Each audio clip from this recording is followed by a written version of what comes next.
Hello everyone, welcome back to my YouTube channel. So this video is going to be for the students जिनका भी अभी सी foundation का exam जनवरी 25 में है. So in this video I'm going to talk about कि जो भी 8 to 10 days अभी बचे हुए हैं उनको कैसे most effectively and efficiently use करें so that it can be beneficiary for you guys. And also in this video I'm going to talk about my experiences, my mistakes, and whatever tricks or strategies I used in my attempt which helped me to clear that attempt, which was September 25. And मैं वो भी चीज़ें share करने वाली हूँ जून के attempt की, जिनकी वजह से मेरा एग्ज़ाम क्लियर नहीं हो पाया था, whatever mistakes I made, so that you guys don't have to make the same mistakes which I did. And I also hope that this video is going to be helpful for you guys. And so yeah, let's get into the video.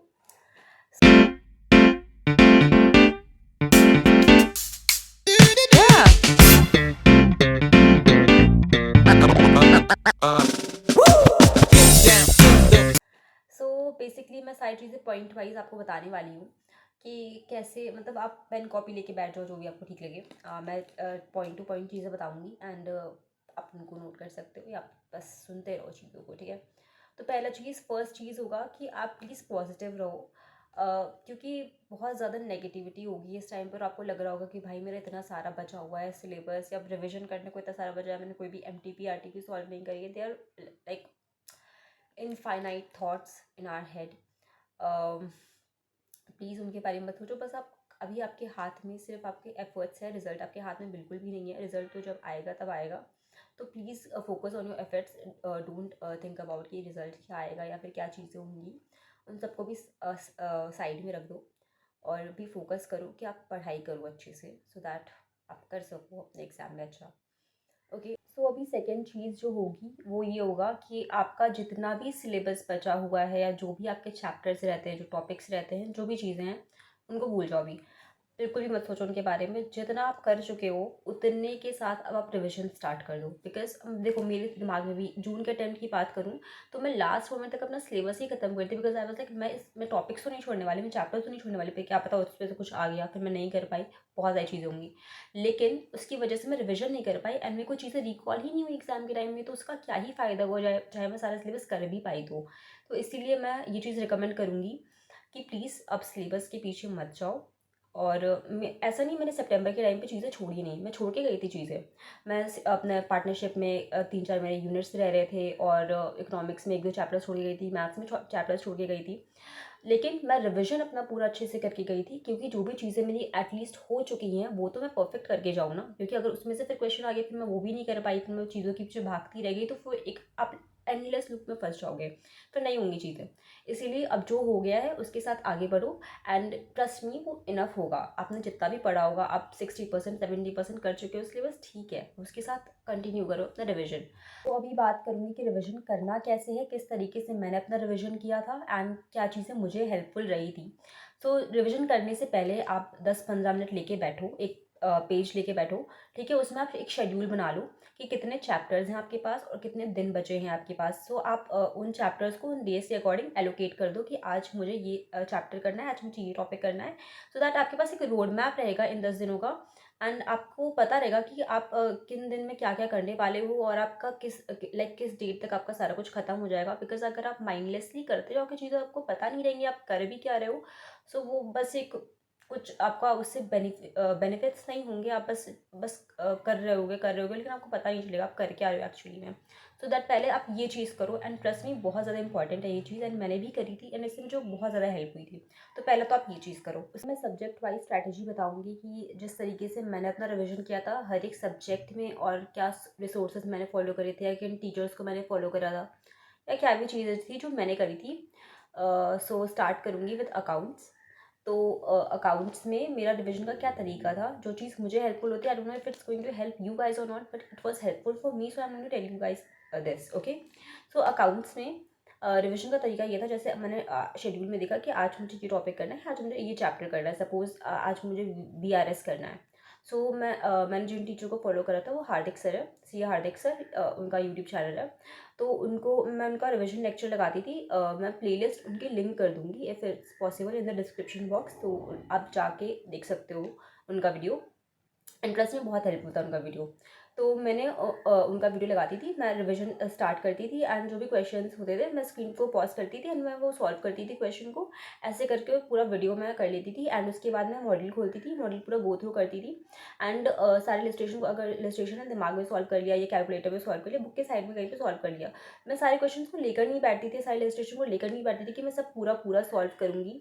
मैं क्या करती थी कि जो भी question में पूरा पूरा कॉन्सेप्ट जो है चैप्टर का, most of the topics cover हो रहे हैं, वो क्वेश्चन में लेके बैठी, वो मोस्टली वीडियो में हो ही जाते थे।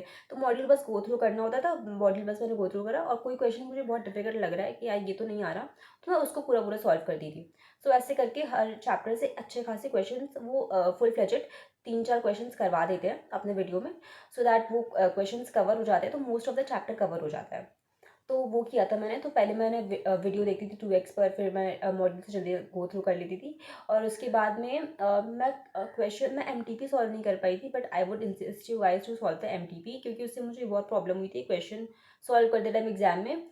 सो आप 1-2 एमटीपी तो ज़रूर सॉल्व करके जाना, क्योंकि मेरे पास बिल्कुल टाइम नहीं था। मैंने लास्ट मोमेंट पे एमटीपी के जस्ट क्वेश्चंस पीडीएफ में ऐसे गो थ्रू कर लिया था, बट मैं सॉल्व नहीं कर पाई थी एमटीपी। आप कम से कम ज़्यादा नहीं तो 1-2 एमटीपी तो ज़रूर रख जाना, सो दैट आपका लाइक आपको हैबिट हो जाएगा, आपके स्पीड में आ जाएगा कि 3 घंटे में कैसे मुझे पूरे एग्जाम को लाइक क्वेश्चन पेपर को सॉल्व करना है। तो ज़्यादा इसी वजह से 1-2 एमटीपी ज़रूर सॉल्व कर लेना, ओके। एंड हाँ, और लास्ट मोमेंट पे जब 1-2 दिन भी थे तो उनके रिविजन लेक्चर्स आ रहे थे। वैसे मैंने मोस्टली बुक से ही करा था। जब 1-2 दिन रहते हैं तो आपका जितना आपका मटेरियल खुद का रहे आप वही फॉलो करो, मैराथॉन्स पे मत जाओ, बट उनका क्योंकि मैं पढ़ चुकी हूँ ऑलरेडी, तो मैं उनसे कर रही थी फिर। Okay, so talking about the next subject which is law. So उसमें मैंने सेम, अब मेरा प्रोसेस सेम ही रहता है कि पहले मैं लेक्चर से करती हूँ एंड फिर मैं मॉड्यूल से पढ़ती हूँ। मैंने कोई नोट्स नहीं बनाए थे किसी भी सब्जेक्ट में, क्योंकि मेरे पास टाइम ही नहीं था, क्योंकि मैं जब सेप्टेम्बर के लिए प्रिपेयर करी थी मेरे पास सिर्फ 1 ही महीना था पूरा सिलेबस कवर करने के लिए, बट नोट्स वगैरह बनाने का टाइम था। मैंने सब कुछ मॉड्यूल से और लेक्चर से ही पढ़ा हुआ था। तो मैं लॉ के लिए CA इंद्रेश सर को फॉलो कर रही थी एंड उनका भी, उन्होंने बहुत छोटे छोटे लाइक वीडियोस बनाए, ज़्यादा देर के वीडियोस नहीं है, 1 घंटे या मैक्सिमम 1.5 घंटे के वीडियोस होंगे। तो पहले मैं वो वीडियो 2x पे देख लेती थी जल्दी से एंड फिर मुझे सब कुछ रिकॉल हो जाता था, अच्छा ये था, ये प्रोविजंस थे या उनके एग्जाम्पल थे, मुझे सारा कुछ याद आ जाता था कॉन्सेप्ट क्या था। उसके बाद वही चीज़ मैं मॉड्यूल का गो थ्रू करती थी। मेरा ऑलरेडी हाईलाइटेड था चीज़ें एंड मैंने साइड में लिखी हुई थी इंपॉर्टेंट चीज़ें, तो मैंने सब कुछ मॉड्यूल में लिख के रखा हुआ था, तो मैं वो पढ़ती थी। एंड उसके बाद जो मॉड्यूल में सेम पीछे क्वेश्चंस है उनको बस पढ़ा और दिमाग में ही प्रोविजन आ जाना चाहिए कि हाँ ये था, इसका ये यहाँ पे ये लगेगा या उसका ये आंसर होगा, तो बस वैसे कर लेती थी। एंड उनके कुछ लास्ट मोमेंट पे या कुछ उन्होंने क्वेश्चन आंसर की सीरीज़ भी लाई थी, जिसमें कुछ MTPs थे, RTPs थे, तो मैंने उनके ही लेक्चर से थोड़े बहुत MTP RTPs करे हुए थे। खुद से कुछ मैं लेके करने नहीं गई थी एंड उससे ट्रस्ट में बहुत प्रॉब्लम हुई थी। आप कम से कम 1-2 MTP सेम इसमें भी सॉल्व करके जाना है, क्योंकि इस बार लॉ का पेपर बहुत लेंदी आया था। आई डोंट नो अब क्या आएगा, बट इस बार बहुत ज़्यादा लेंदी आया था। हर क्वेश्चन में इतने सारे अलग अलग क्वेश्चन थे, उनके पार्ट्स, उनके सब पार्ट्स बहुत ज़्यादा थे क्वेश्चंस। तो मुझे आ तो काफ़ी ज़्यादा रहा था, बट क्योंकि मैं सॉल्व नहीं कर गई थी MTP, तो मेरी हैबिट नहीं थी, मेरी प्रैक्टिस नहीं थी कि इतना जल्दी लिख पाऊँ और मैं सब कुछ लाइक प्रॉपर लिख रही थी, fact of the case, provision, conclusion. तो इसकी वजह से मैं इतना ज़्यादा स्पीड मेंटेन नहीं कर पाई। मैं सिर्फ 80 मार्क का ही पेपर अटैम्प्ट करके आई थी। तो आप MTP ज़रूर सॉल्व करके जाना, सो दैट आप 3 आवर्स में पूरा पेपर कंप्लीट कर सको, आपकी हैबिट में रहे वो चीज़। क्या लॉ के लिए इतना ही है। सो talking about the next subjects which is maths. तो मैथ्स में मैंने क्या स्ट्रैटेजी फॉलो किया था।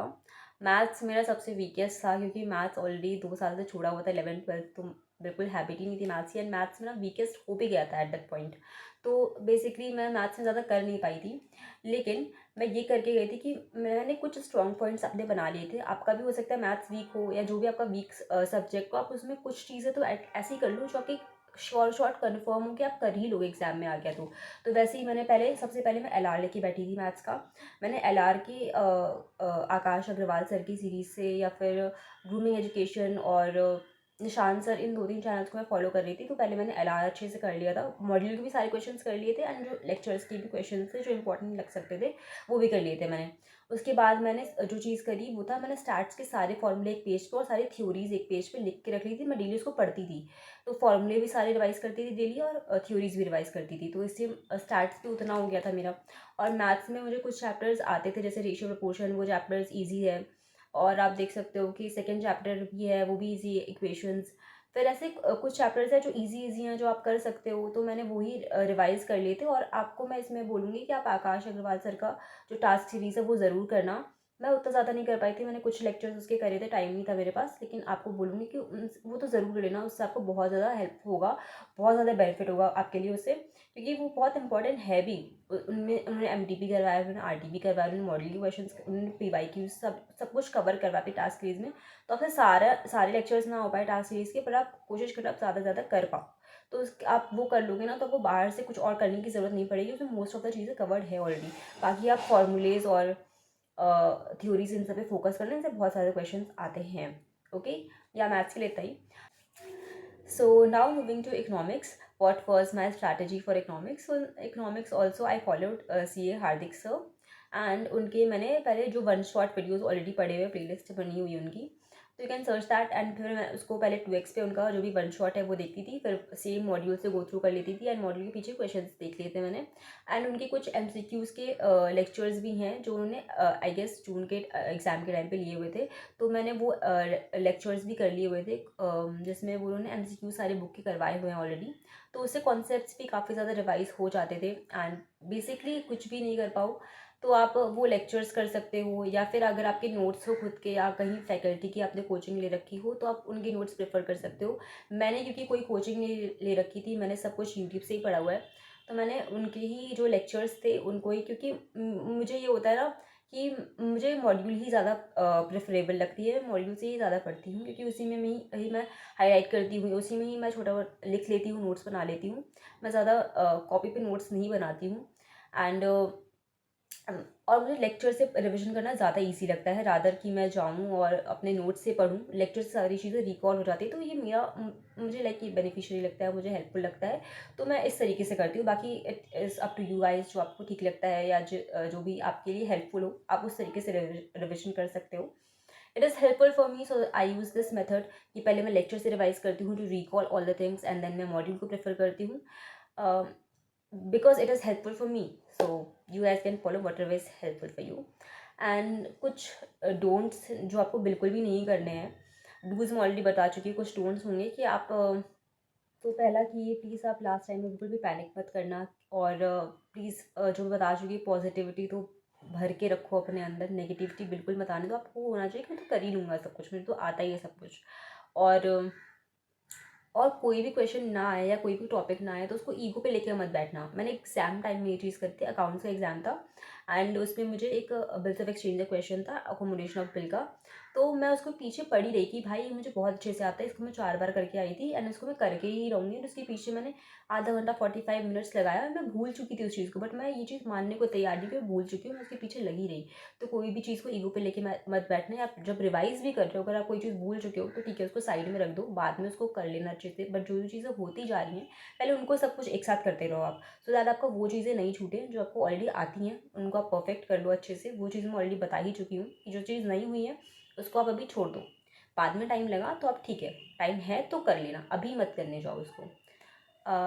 या बस यही सारी चीज़ें हैं। और ये चीज़ बोलना चाहूँगी कि अभी आपके हाथ में सिर्फ आपके एफर्ट्स हैं, उन पे ध्यान दो, रिजल्ट पे बिल्कुल मत ध्यान दो। रिजल्ट क्या आएगा, सब कुछ अच्छा ही होगा। अभी आप बस मन लगा के अच्छे से पढ़ाई करो, अपने एग्जाम अच्छे से देकर रखो, और रिजल्ट के बारे में भूल जाओ। रिजल्ट जब आएगा तो आएगा, उसके बारे में बिल्कुल मत सोचो, पॉजिटिव रहो, और अपने आप को लाइक हैप्पी रखने की कोशिश करो, सो आप अच्छे से पढ़ाई कर सको, और स्ट्रेस मत लो ज़्यादा, रिलैक्स करो, बस ठीक है।